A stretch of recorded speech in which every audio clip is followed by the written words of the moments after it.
Okay, good evening once again, everyone. It's right at 7:30 on this nice spring Tuesday night. In a few minutes, Eddie Camp and Mark Vitar will make their presentation for our off-season session number 4. Scott Campbell asked me earlier today to kind of get the ball rolling. I'll be very brief. One quick reminder, the fourth annual preseason clinic at Sayreville High School is set for August 2nd, and registrations will open on May 20th. So now we're inside of 2 months of that. Hard to believe, but it is what it is. So without any further ado, Ed Camp and Mark Bitar, a really good presentation on offensive holding and pass interference calls. Ed, Mark, all yours. Thanks, Jim. So Ed and I will be presenting. We're going to start off with offensive holding plays, and then we're going to progress into pass interference calls. So we're going to be showing some plays. We have chosen college plays, and the rationale behind it is it has the best video. So we're looking forward to being able to describe what we're looking for today. So I'm going to start off with the PowerPoint, and then Ed is going to start off and go through the plays. Ed, anything you want to add before we start? No, that's fine. Let's go. Okay, here we go. So Steve, hit it. Let's go to the first one. Okay, so the first thing that we're going to talk about is offensive holding. And the first thing when we talk about is what is a hold? And so there are 5 categories that we look for in offensive holding. And these are the 5 that you're going to see here. The first one is the grab and restrict at the point of attack. Second one is going to be a takedown hold. So something where you're actually pulling the lineman down. Then a double hook that's when we're going to have 2 arms outside the framework of the defender. So that's when we're going to look on the outside where they're controlling them. Then what we call the nickname is a snatch. That's something where they grab at the collar, on the inside collar, and snatch down directly. And then we obviously have a prolonged jersey pull that takes a step away. And when you talk about taking a step away, we need to also make sure that we identify point of attack and making sure that it's a quality hold at the spot of where a tackle could occur. And that's what we talk about with point of attack, where that runner is going towards and where we're looking to possibly have a quarterback that's going to be throwing the ball. Does he still have the ball? These are the parts of that, knowing that football acumen to understand when to call the hold and when not to. When we do have a takedown hold, like I mentioned in the second category, these are things that we want to call regardless of where they are on the field. So these are going to be some plays that we're going to be reviewing today. If we go into our next slide, when we talk about offensive pass interference, again, we want to put things into categories or put them into quote unquote buckets. This is the part where we want to make sure we don't just say, yeah, that's pass interference. You need to explain the why. Why are you putting it as a pass interference call? And these are the 3 categories that we're looking at. That's blocking downfield, so that's prior to a forward pass being touched. Pushing off to create separation, that's what everybody always really thinks about, is that separation. And that's the part where it's not just a push off, it's creating that separation. And then obviously driving through a defender who has position on the field.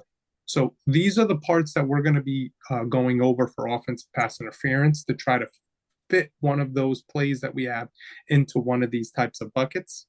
And then our last one is going to be defensive pass interference. Okay, so when we look at these, we have these categorized as 6 different parts where we can either have early contact, a hook and turn, grabbing arms and restricting the receiver. When a receiver goes to make a catch, they need to be able to use 2 hands to make a catch. If they can only use one, we're going to normally have a defensive pass interference. Then when we talk about an arm bar, okay, so that's when we're going to have the defender off and then playing through the receiver's back. Okay, so obviously the defender has bad positioning and trying to play through the back of the receiver, and then obviously not playing the ball with contact. So face guarding is not going to be a foul, but if you're not playing the ball, if there's contact there. And those are the categories that we want people, when they start looking at plays, fit them into one of these categories and your accuracy rating in calling one of these fouls will skyrocket. Okay, so that's what we're going to be looking for today. Again, some of these calls, some people may say, I don't think it's a hold, or I don't think. That's all well and good, but Ed and I have made a stance on these plays where this is what we believe is the call, and that's what we're going to go with today. We're not going to really go back and forth or anything like that on, well, I'm not sure if that was at the. No, this is what the stance will be, and then we'll go from there. Okay, Steve, if you could start to queue up the plays.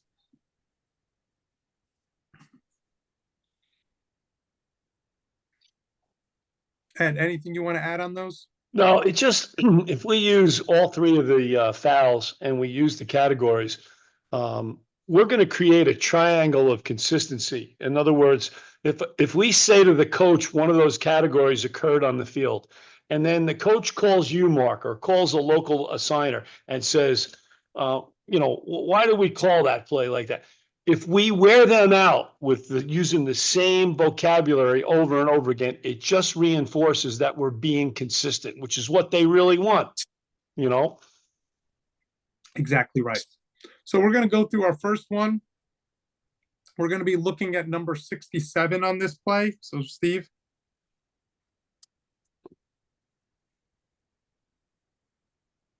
So we're going to be watching the offensive lineman, number 67. Okay, so let's watch this. This is going to be the right guard.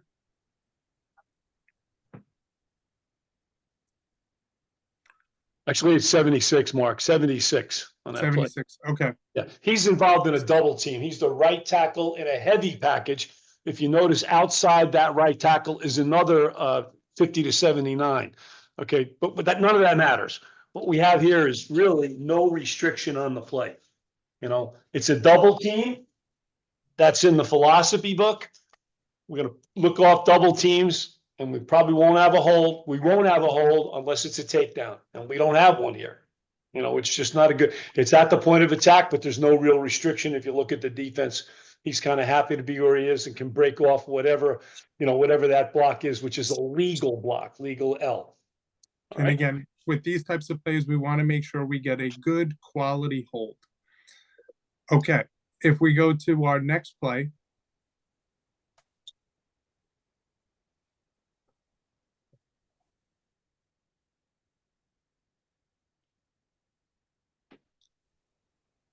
Okay. Left tackle. Yep. Okay, so let's play it through. This one, we're going to have two angles. Okay, so here you're going to see the defender goes down, but the question is going to be how they do it. If you skip over to camera A, Steve. Here we go. Watch the offensive player. You're going to see that snatch with the left hand. This is something our referee will be able to see when they just take down and replay that one more time, Steve. On A. Watch the offensive player. He's going to grab, pull down, and bring him down towards the ground. Quarterback still has the ball. That's one where we want to be able to call. That is a snatch, and that's something that we want to make sure that we're calling. Good call here. Okay. Hey, let's go back to that one, Mark, real quick. Okay. Steve, just camera A there. Yeah. So 54, the left tackle, is not going to do a double hook, so he's not going to be immediately identifiable as a suspect. He's got his hands on the inside. But the restriction comes when, with the hands on the inside of the Clemson player there, 54 grabs with his left hand, he grabs the collar and takes that pass rusher down. Okay, so tough play because we don't get the indication with both hands outside. This would be the snatch down category, not the double hook. And this is one where we need to make sure we're paying attention and we're seeing something like this. This is a difficult call to make, but this is going into the high school game, and more tackles are starting to happen this way. So we need to be aware of these types of holds. Okay, so next one.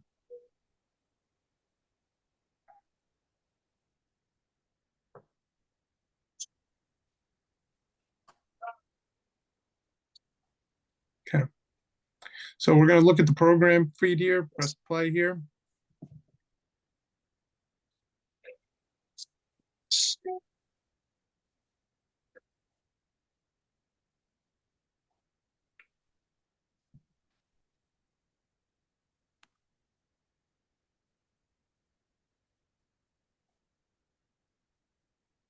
Okay, you're gonna see that number 58.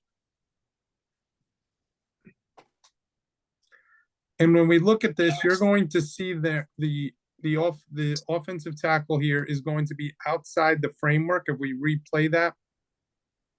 So take a look at 58 here up top. So He's a suspect right away with those hands on the outside of the defender. agreed. So keep going. We're watching this. And now we have go and have them bring it right down. So this is one that we definitely want to be able to call. And quarterback still has the ball. This is a quality call for an offensive hold. And just a rules reference there, a couple of years ago, the rule got changed that this is now going to be a previous spot foul. So we would, even though this is flagged, the infraction itself occurs 2.5, 3 yards behind the line of scrimmage. We're going to enforce this from the previous spot and go back 10 yards. Yes.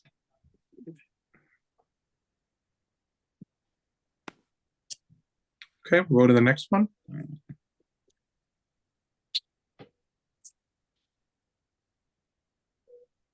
Okay, so we're going to look at two different shots here. We're going to look first at the program feed.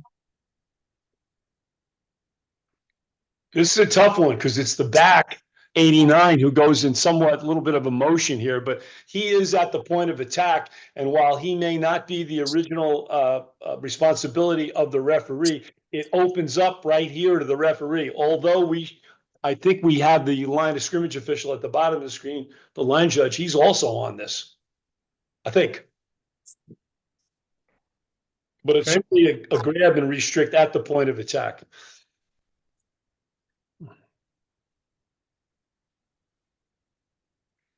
So we're going to get a better look at these when we're going to look at camera A. Okay, so we're going to look at this player here. Outside the framework, doesn't let him go, right at the point of attack, turns him. This is a quality call. And this is what we want to do when the runner is running right past them. He's outside the framework. This is the kind of call that we want to be able to make. You get a much better view when you look at the end zone view. With that right hand on the outside of number 4 there, this would open up to the line of scrimmage official as well. So he's going to close down and look at the tackle first, but this becomes the point of attack. So if you're on the line of scrimmage, you're going to see that Florida player. He's going to get his right hand outside the framework of number 4. So just stay with him because he's a suspect. Not a foul just yet, but certainly as the runner is right up here in the hole, right up here in the gap, we're getting that restriction, that takeaway by, or grab and restrict at the point of attack with the double hook by 89 for Florida on Tulane or whoever it is. Okay, we'll go to the next one.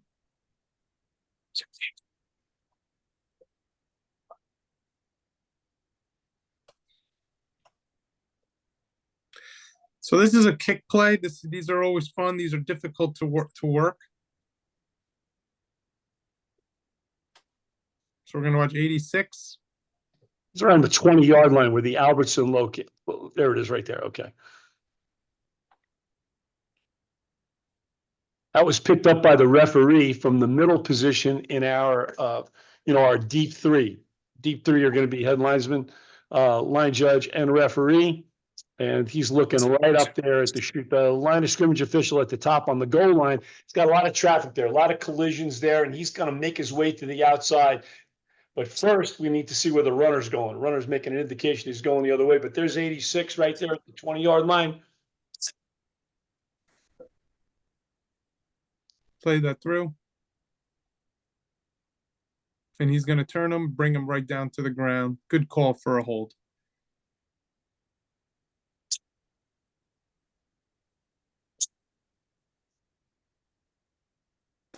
So one of the things, we're going to go into our next play. One of the things that we always talk about in the 6-person game and any game that I've seen, whether I've seen it on film, whether I've seen it in person, is always talking about what are our deep wings doing on plays.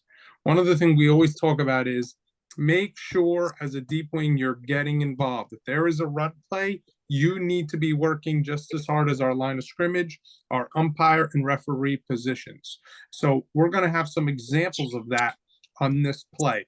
What our deep wings should be doing on a running play. So we'll play this.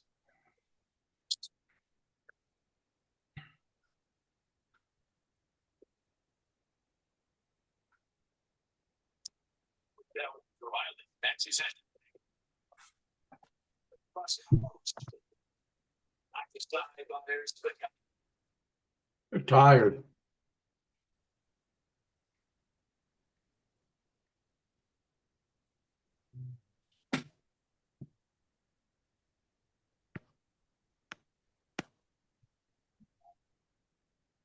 Okay. So on this play, we can take a look. We can take a look now. If we get another look at this, look at camera, I believe it's 3 on this.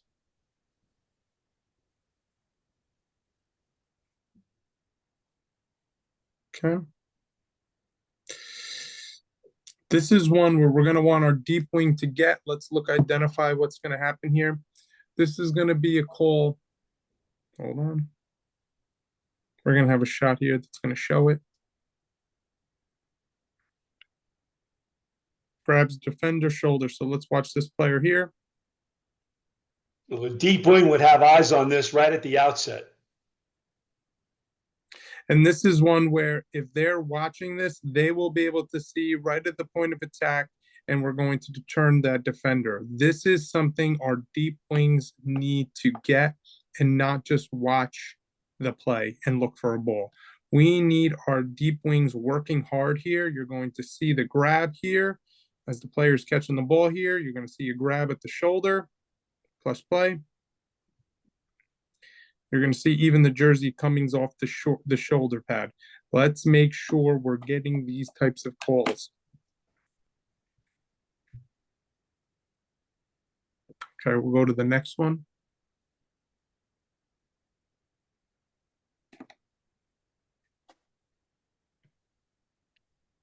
Okay. This one, we're going to look at 2 different shots. We're going to look here through the program feed. Okay, so on this one, you're going to see the defender going down. The question is going to be, how does that player go down? We're going to get a better look here. We're going to look at this one shot at the end of the program. The first program feed, Steve, there's a bookmark in the first. All right, we could look at this one. Yeah, that's fine. Press play. Watch 62 go outside immediately. Outside. These are the ones that we need to get, and this is something that our referees will be able to get. Watch how that defender, it goes down. Watch 62's hands. Outside. Now goes through and brings him down to the ground. Good call for an offensive hold. And you're also going to see that the quarterback still has the ball.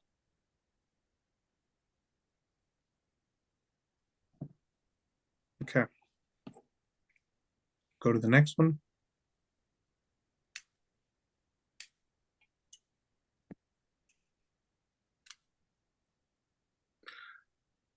Okay, so this one is going to be an interesting play. So before we pause it, we're talking here on offensive holding, okay? But we also need to know what is happening with the play.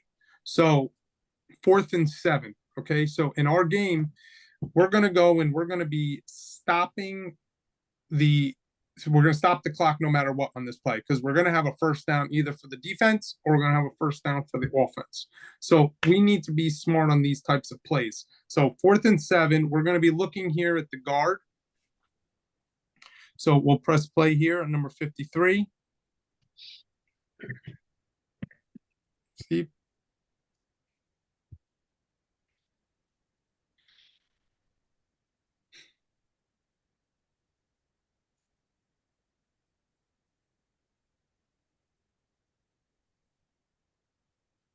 Okay, so we're gonna get a better look here when we look at camera one. But we're gonna talk quickly about this play and talk about football acumen and just the knowledge. So we're gonna look here.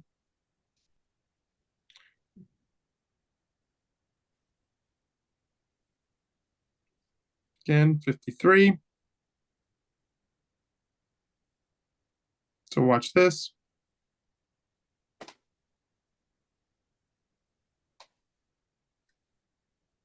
He keeps him inside right at the point of attack. Now, on a play like this, we're going to have it where the defender is not going to make the line to gain.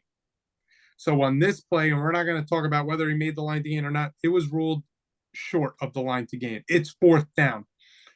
Don't ask the defense, do they want this foul or not? And this is where we want to be able to speed up our game a little bit to be able to say, okay, he's short of the line to gain. We have an offensive hold.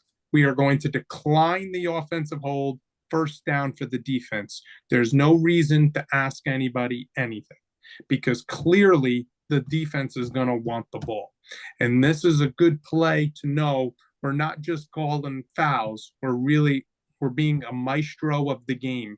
And this is an opportunity where you can really step up and be able to go and really know what's going on.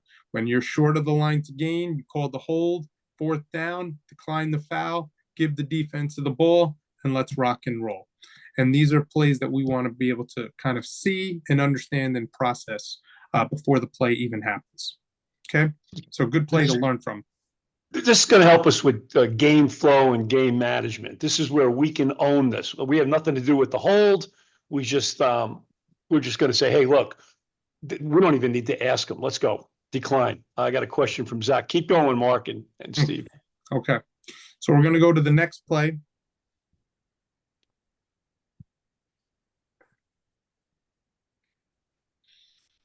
Okay, so when we're watching this, they're going to call an offensive hold on this play. Number 66. Okay, so watch the center.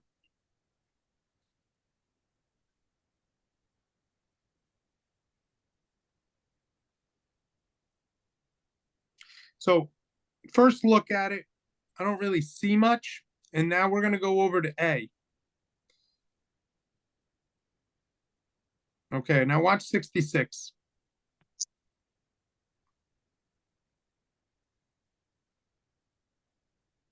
That's nothing.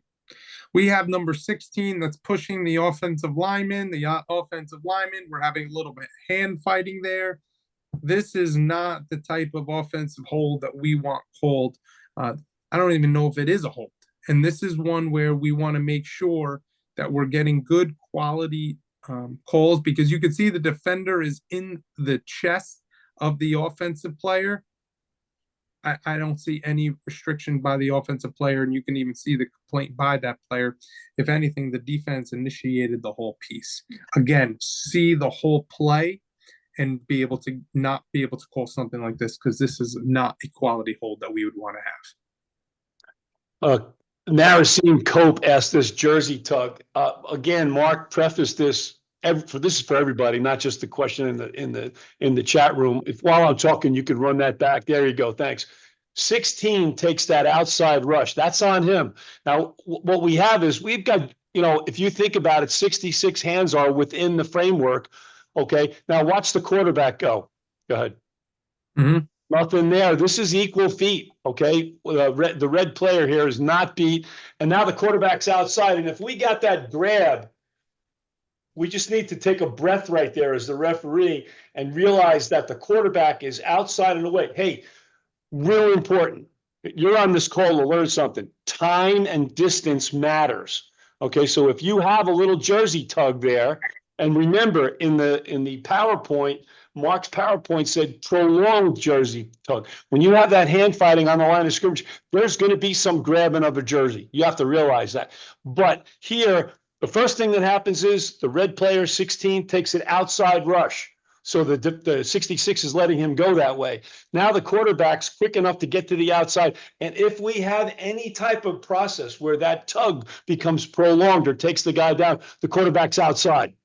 Okay, so if we got to call these, we got to call a lot of them. So to be consistent, we're going to let this go just for that reason. Plus, 66 is inside the framework. 16 chooses to take that outside route. Exactly right. Okay, perfect. Good question, though, Nassim. Good job. Let's go to the next one. Should be UNLV. Yeah.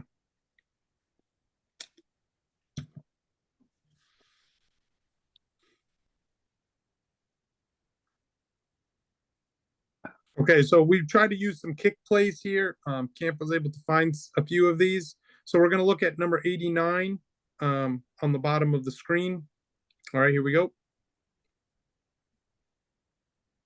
Well, this foul by 89 can be a good get by either the line of scrimmage official trailing it or our deep wings who are upfield with this, and they're going to see the first engagement upfield. So we're going to see that in the circle that Camp put here. Let's play. I think it jumped a little bit. It jumped. That's all right. I'm back. Let's try to do that one more time.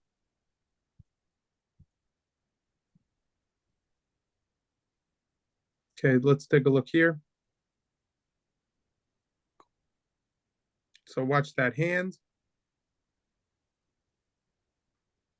Press play. If we're able to get a foul like this is an attaboy. This is a atta girl. This is an atta everybody. I mean, this is awesome. This is a great play. It's right at the point of attack, and you're really if you're able to call a foul like this, you really have disciplined your eyes to identify what you're looking at the point of attack. This is one when a player is going down to the ground, they start to become desperate.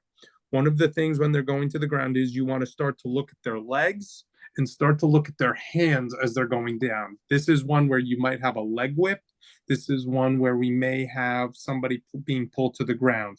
And on this is a great one. Sometimes our referee can be able to call a foul like this from the center of the field. This would be a great get as well. And I think, Camp, you agreed some of our deep wings or possibly line of scrimmage official could get this? The line of scrimmage guy would be there first, but if we're going to try to, and this is a good call to talk about this, we don't talk enough about what the deep wings do on kickoffs, okay?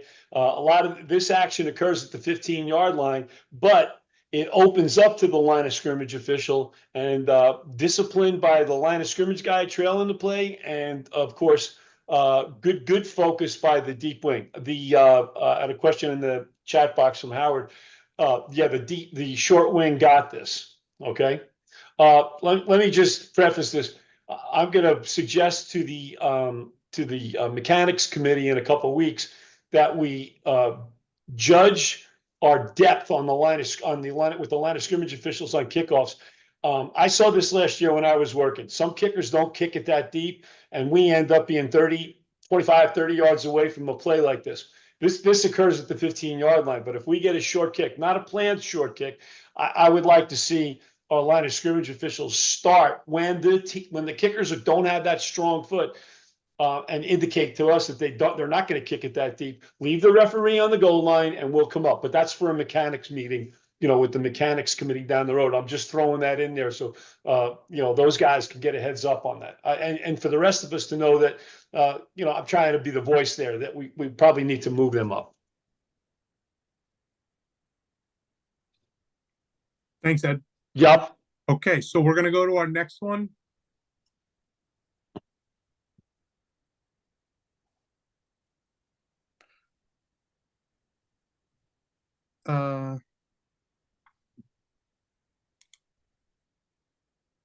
Okay, Mark, this is one you spoke of before where we need to have the deep wings aggressive and involved in run blocking.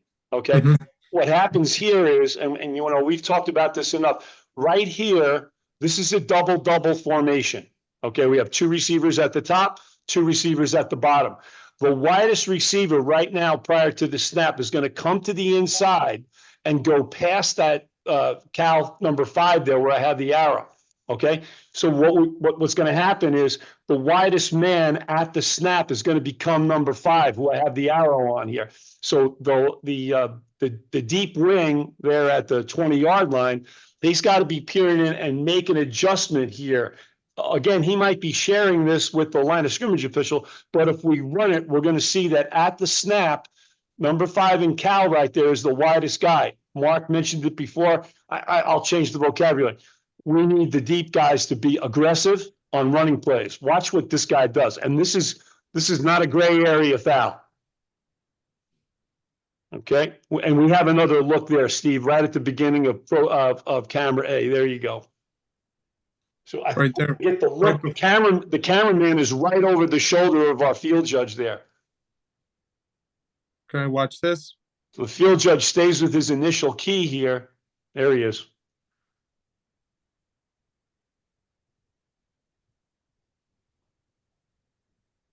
Okay, there's that collar grab. It's the new technique. Grab the collar. Perfect. And these are the ones where we do not want to hear that. And this is the part that really frustrates me at times is when we have a deep wing that is not working diligently on run plays. You have to work just as hard on a run play as you do on a passing play. And these are the opportunities for us as a deep wing to be able to show what we're looking at. And these are ones where we need to be, as Ed called before, aggressive with making sure we're looking and identifying for run blocking. That doesn't mean we're looking for a foul on every play or we're trying to find a foul. That just means that we're keeping our eyes open and aware of where our keys are and looking at plays like this. Good opportunity, good job here to be able to get plays like this. Okay, we're going to go to our next one. So sometimes, unfortunately, we do make errors, and that's okay. And those are the ones where we can sometimes learn from. So we're going to look at this play here. So we'll eventually get over to a different camera angle, but let's take a look at this. They're going to call that foul. They're going to look at number 2, the defender going down to the ground. They're going to call an offensive hold on this. Okay, so let's take a look here. Number 2 is going to go against the offensive tackle. So now you're going to then see number 63, the guard, eventually just push that defender to the ground. And this is what we talked about before. And I think we talk about this in officiating, no matter what sport it is. See the entire play. And this is one where we did not see the entire play. Or if for us in our high school game, our umpire, if they're able to look at this and watch the entire play here, they're going to then see that the reason why that defender went to the ground is just because he was pushed to the ground, not because it was a takedown hold. So let's play this one more time. This is the left tackle. This would be the umpire's key in our 6-man mechanics, and he just pops him in the back. I don't think we want to block in the back here because it's a double team, and there may be some power strength involved with the first guy, and the second guy just gets rid of him. There's no hold by the 54 there, and the other guy's just got his hand on his back. Yep. So in that free blocking zone, we're in a good place, and this is just not a good call. So these are ones where we can learn from.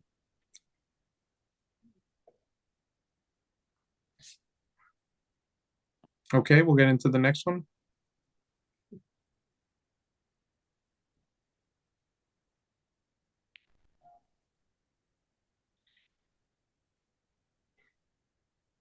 Watch the running back here. This is a tough get for us. We got double, and the back goes up. You know, the referee's probably going to be married to the quarterback. We're at that point where timing takes over. With our referees, they need to be able to see everything. And this is one where if we can get this is a tough call, but this is one we want to be able to make as our referees. You know what, Mark, on this play here where I wrote the verbiage there, timing is fine. That means that, you know, the referee would be married to the quarterback and protecting him. There's nobody else in a white jersey near the quarterback. So naturally, the referee would be protecting that quarterback to see what the kid in white did. And when you're looking at the kid in white here, he's getting taken down by that, you know, that bad block. And plus we have a running back blocking. So, you know, I think they're not as astute, not as talented to make this type of block with a guy that's got, you know, a head of steam going at him. Again, nobody from white except this player here is near the quarterback. I don't think it's unrealistic to have the referee get on this one. Agreed. Yeah. And he takes the direct path away from the quarterback. So if you throw this, if the umpire were to throw this or the referee were to throw this, and the coach says, well, how did you have a hold on that play? It's a coach, number whatever from that team. He had a direct path to the quarterback, and it was taken away by this block, by this illegal block. Agreed. Try to get some consistency in when we talk to the coach. Let's wear him out with that, you know? Hold on. Jim is telling me, hold it. Yeah, you got to have eyes on him. He's going to be a suspect, right? Jim is saying that. Yeah, Jim, I think you're saying the same thing as me. Maybe not the most skillful blocker, pass blocker. You know, as with the wideouts on the outside, you know, they're not going to have the technique in place. Jerry's got something here. Hold it. Oh boy, hold on. Okay, first of all, Dan Boyle, this is what we're talking about. We're talking about high school. We're showing college video because it's a good quality, but we're talking and applying 6-man, okay? So that's the first thing. Jerry, yeah, sometimes our deep wings are too far from the line of scrimmage at the start of the play. I think we're saying 18 to 22 based on the strength and the ability of the quarterback to get the ball downfield. So yeah, 18 to 22 is our original guideline, but you can come up a little bit. That's it. And George Van Buren, real good question. That's where we're going to have the tail end of this play could be a chop block, because when those backs go inside like that, if they nail somebody low while engaged with an offensive lineman, there's your, you know, your typical chop block. Okay, thanks, guys. Let's keep moving. So we're going to look at this one. We're going to get a, we're going to be looking for a grab and restrict here. And we're going to be seeing how that advantage allows the advantage for the runner here. So this is going to be one where they're going to grab, and we're going to get a better look at this. This should be camera 1 here. Okay. So now watch this, watch when the hold happens, and then watch where the runner is as this hold happens.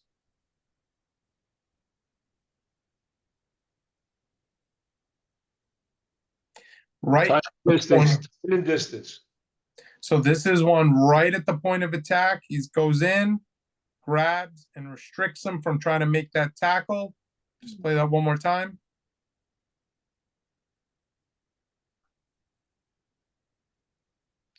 Press play. And this is one, that hold is going to open that up. That defender probably would have gotten hands on that runner. He was grabbing restricted right at the point of attack. And these are ones where you have to know where that runner is and understand the point of attack of where we're looking for. Camp, we're about 40 minutes in. Do we want to start to go to some of our pass interference plays? I was just sending you a text. You Okay. ready? Go ahead. Let's go to some PIs. Yep.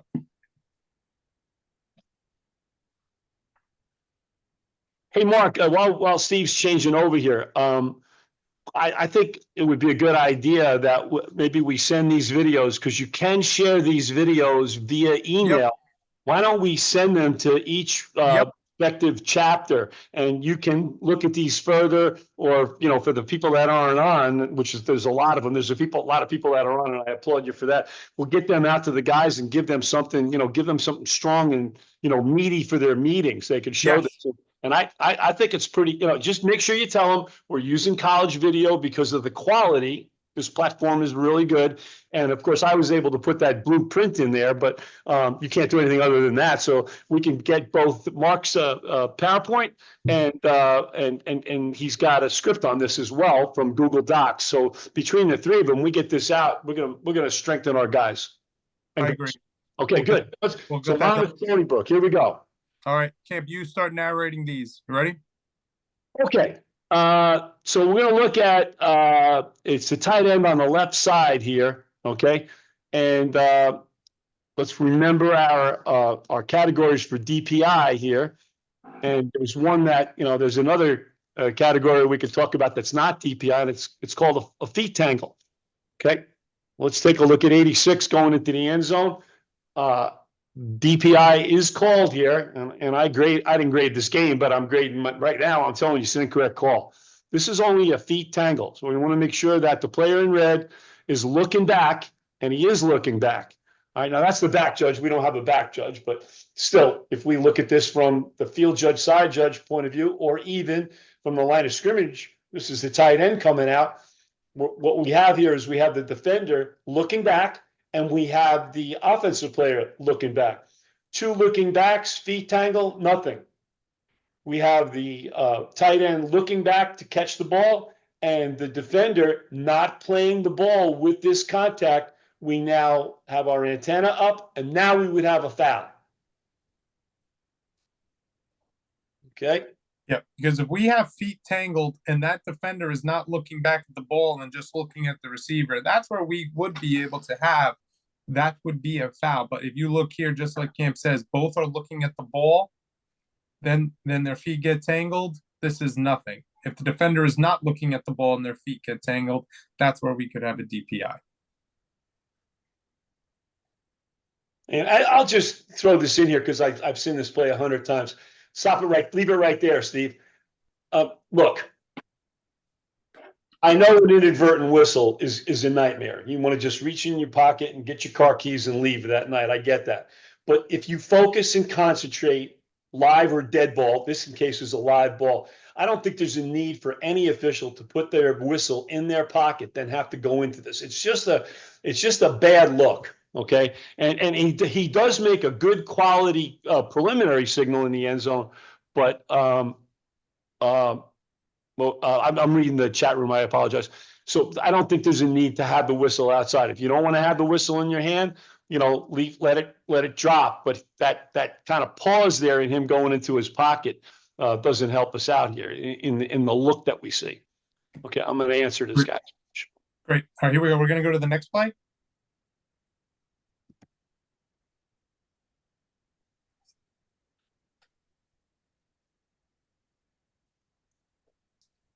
Okay. Go ahead, Mark. Talk about that one. Okay. On what?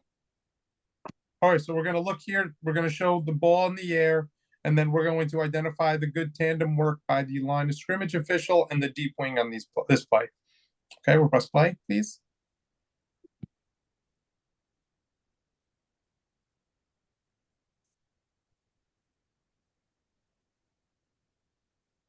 Okay, so we're going to go to right to camera 4. So we're going to watch this. So this is where we're going to talk about how we transition from the defensive hold to a DPI. And the way that happens is same foul, but the ball is going to be in the air. So this is one where we can clearly see that the runner goes and grabs the waist of the receiver, brings him down to the ground. If the ball is not in the air, this is a defensive hold. If the ball is in the air and we have this same foul, this now transitions from a defensive hold to a DPI. Very simple. You got to have a ball in the air for you to have defensive pass interference. And that's what we're going to have here with that hold on the receiver. This now eventually turns into a defensive pass interference. Good call. And this is going to be one where If we have that end receiver, this is going to be on the deep wing. But as the ball goes in the air, we all transition over to where the ball is. Okay, so this is one where we may have 2 flags on the play, possibly. But make We sure. have Mark, we have 2 flags on this play because we're doing exactly what we're supposed to be on the line of scrimmage. The short wing is going man. Okay, in the man phase, we'd be looking for, offensive pass interference, pushing off. We'd be looking for defensive holding in the man phase. Then we would go zone, and this is certainly in the short zone of the line of scrimmage official. And then we go to the ball. When he transitions to the ball, he's there. Okay, so this is a really solid call by the underneath official. It's a good call by the deep wing, but he's got to look at this the whole way.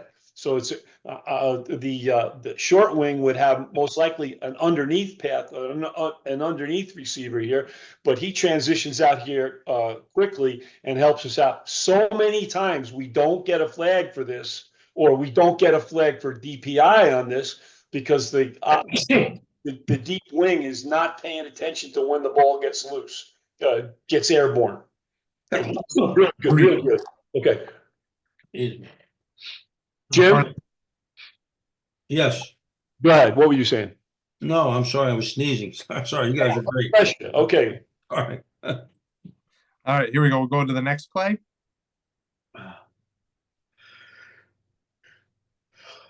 Should be Temple. Good. Yep.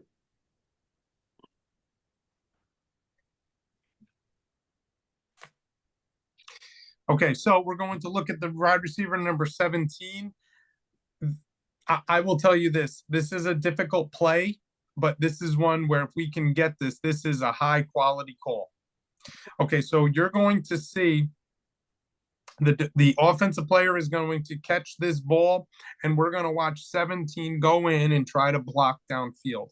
This is a big time call, but a very difficult play to get in a 6-person game, but you really need to focus in. So you're going to watch 17. He then stops his movement, lowers his shoulder, and looks to block that defender. This is offensive pass interference. This is a high quality call that we would want to be able to get. Very difficult to do. This is a blocking downfield. That's the category that we would put this in. I think it's a difficult call to make, but if we can make this, this is the kind of calls that we want to be able to make. So now we reverse the roles. Steve, if you go back to the sideline view of this, we reverse the roles. And this is not the initial responsibility of the line of scrimmage guy, but he sees that guy go back on the inside. The kid from Temple, 17, goes back inside. Right away, we got high alert. He's got a brick in his hand, as we like to say. He's going to do something untoward here. Okay. So we're going to have the line of scrimmage official at the bottom. It's going to throw for this. And the line of scrimmage official at the top needs to do what? Make sure that the pass is thrown or touched beyond the line of scrimmage. Not as easy as it looks here. Correct. But the original responsibility here would be the deep wing. He should be down on this. I think he is. Tough call. And this is one where we want to make sure that we get these quality calls. Okay. Mark, let me just stop. Justin and Benson are talking about blindside. Yeah, you can make this blindside if you want, but here's the thing. It's a 15-yard penalty no matter what. Okay, I don't think there's any difference in the enforcement here. We'd go previous 15 and roll it down. Replay it down. So yeah. And when you have let me hold it. Howard Hennick.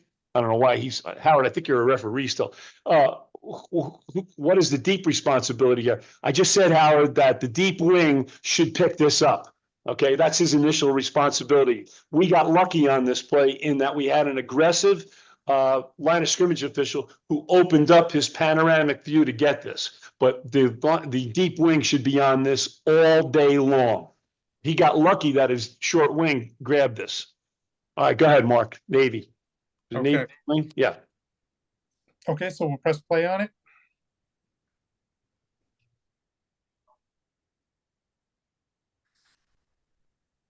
Okay, so we're going to have, so the first thing we want everybody to know is 4th down. So what does that mean?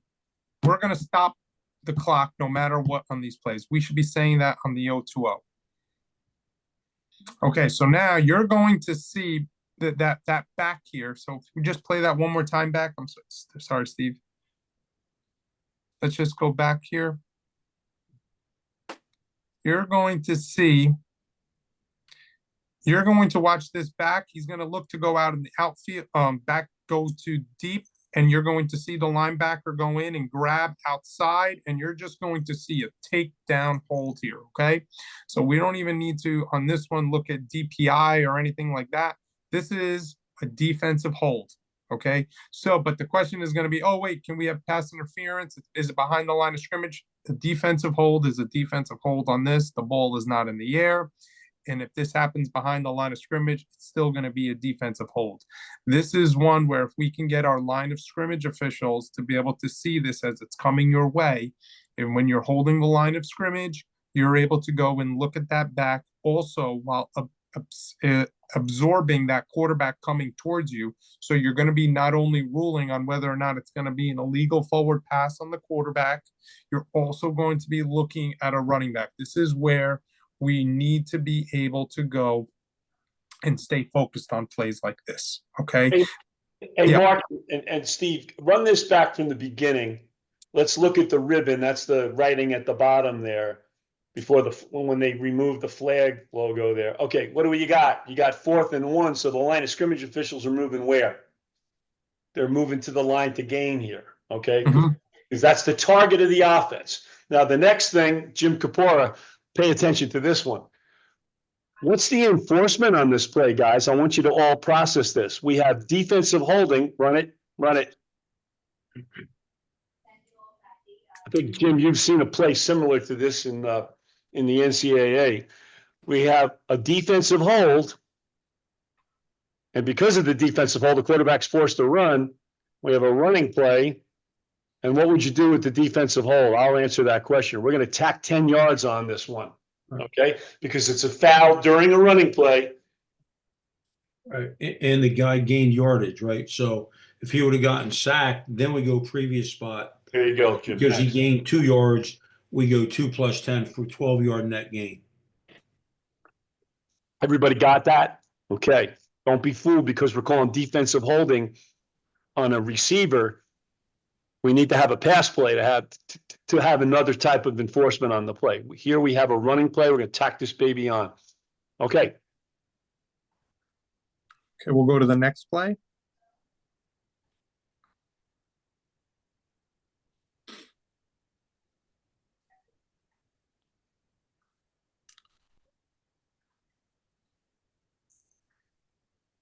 Okay, so we're going to watch this part of the pass, okay?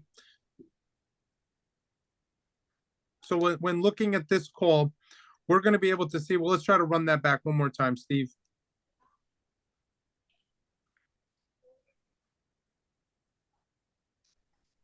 Okay, so let's take a look here. You're going to see that defender, he goes and he gets grabbed and he gets pulled around. They're going to pull him right out of his route. And this is one where we need to really, it's most likely on this play going to be our line of scrimmage official probably getting this. Yep. And this is one where and Ed talked earlier before about man zone ball. And this is one where we really need to focus in and know our keys. On the play like this, our line of scrimmage official is really going to be looking at 2 players here to be able to get this hold. And this is one where we really need to do man zone. Don't just focus in on one player. We could possibly have 5 eligible players with only 4 people looking at these guys going downfield. So with that being said, somebody possibly is going to have to watch 2 players. And this is an opportunity where we need to make sure that our line of scrimmage official on this play is watching number 0 and also that receiver who gets fouled by the defensive player here. So it's a great opportunity to be able to say, hey, I got to officiate more than 1 player on this play. Okay. Good defensive hold here, and this would definitely be called by our line of scrimmage official. Okay, we'll go to the next play.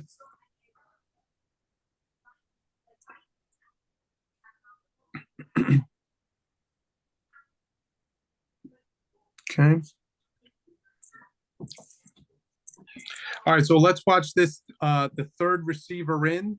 Okay, so we're gonna go in, but let's talk a little bit about what we're looking at the snap. We're gonna have our widest, on this play, which is challenged. We're gonna originally have our deep wing on the outermost receiver, and then this is where we're going to get into a zone pretty quick. Okay, so we're gonna play on this. We're gonna watch the third receiver in, I believe, right? Yep. Oh. So we're outnumbered. In our 6-man game, we're outnumbered. It's 3 receivers on 2 of us here. But what do we have here? We have no engagement on the 2 receivers, and we have a big time engagement at the 41-yard line there. And watch this foul.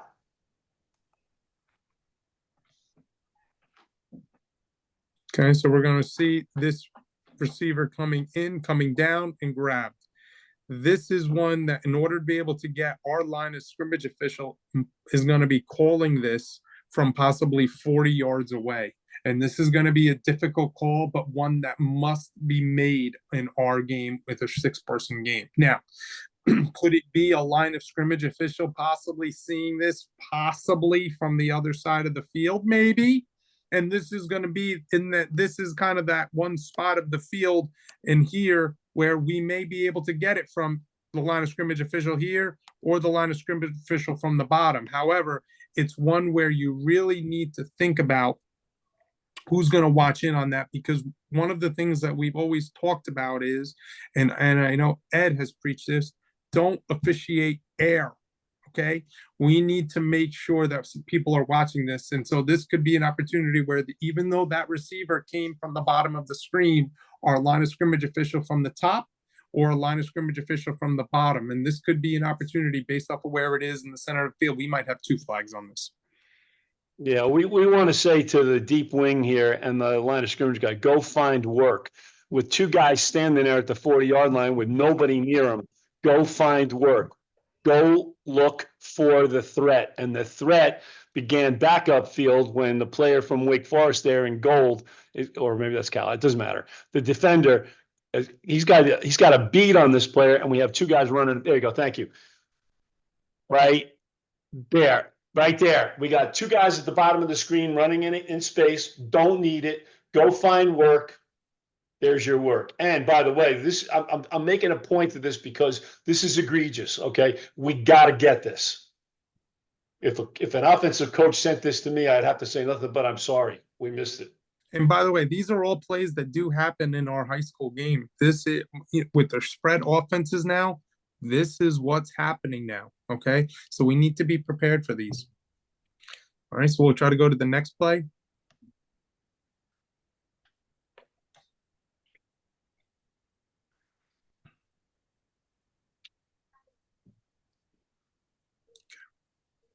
Okay, wide out at the bottom.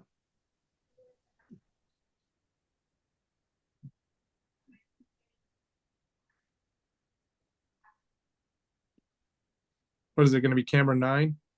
Yeah, if you slide down to 9, we're going to get an ISO on that wide out there. And again, this is egregious. The kid's trying to run a route for Fresno in red, and the UCLA player, the defensive player in blue, is going to get beat by whatever little move the receiver puts on him and takes him right down. The wide out might be coming across his body, but he can come across the body of the defender, makes that little move right there, and then because the defender is beat, he snatches him down.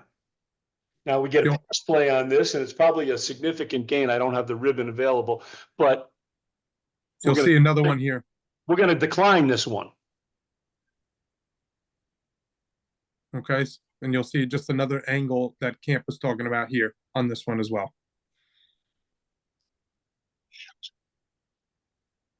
That's all day by our field judge or side judge, whatever side you're on. Big time. And if we don't get this, that receiver is going to go downfield and go after that guy on the next play or plays. He's going to be pretty upset, and he's rightfully so that we don't have a flag on this one.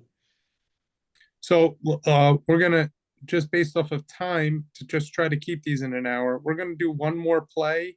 And then what we're gonna do is we're just gonna do a quick review back of our PowerPoint, just to make sure we bring everybody back into our categories and be squared away for the day. So let's take a look at this one.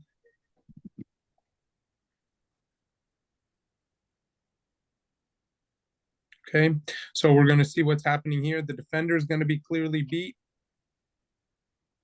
And then we're gonna have a takedown. So let's just talk about where this player starts from. So Steve, could you just go back to the beginning when we look at this formation?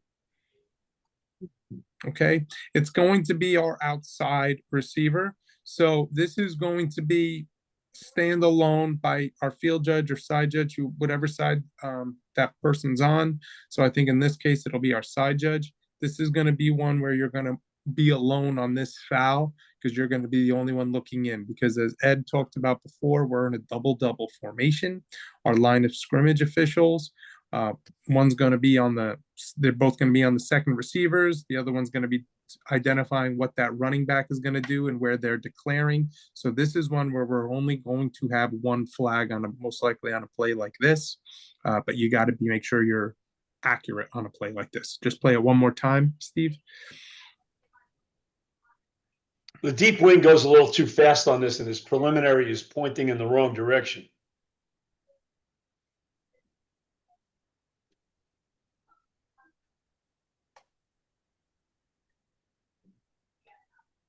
There we go. Oh, see that? Just too quick. Got to process it. Take your time. They try to do a preliminary, just make sure you're accurate with your calls.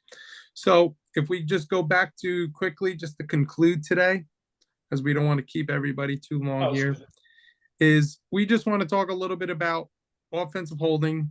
Try to be able to, every time you have a hold, put them in a category. And these are the categories we want you to look at. For any of our referees that are on, please make sure when you're looking at plays like this and you're talking about in your pregame, talk about these categories, okay? This is so important. Offensive holding happens on every single play, whether it's in the third grade or it's in the NFL. And we need to make sure that we can identify them and put them in a proper category, okay? When we're talking about defensive pass interference, it's going to be the same way. We want to be able to put these into a specific category. And I'm going to talk a little bit to the chapters about trying to be able to, if you go to the next slide, Steve, is to be able to put these types of things, on our website we talk about, to make sure that people can be able to put the foul in a category. When I talk to coaches, when they talk to me about certain pieces, these are the parts that I talk to them about. And when we can put it in one of those categories, it allows us all to speak the same language, to Camp's point, as he mentioned before. And obviously, as we mentioned, on our defensive pass interference, the same piece. Put them in one of those buckets where you can be able to identify that, okay? Steve, just click on that, defense pass interference. Just to be able to put those in those pieces, and then we should be in a good place. First and foremost, thank you everybody for talking about football in March. This is always a good time. So you're always learning about the game. We're happy to be able to present this. And thank you again for taking the time to review these pieces. And thank you so much. And I also want to give a shout out to Steve Citro. He is the man behind the video. He's presenting everything for us, and we just want to give a great shout out to Steve. He's really helped us with being able to present all of these things, obviously. And thank you, Ed. I don't even need to know what to say about Ed, so thank you. So we're in a good place, and best of luck to everybody, and enjoy the spring. See you in a couple of weeks. Mark and Ed, thanks. Steve, thanks. And I think we had 187 folks on here tonight, so that's wonderful in the spring. Again, thanks to all parties involved, and certainly for the folks that were on and in the chat room and stuff. So, all right, folks, take care, stay healthy, stay well, and we'll see you down the road. Thanks Good night, all. everyone.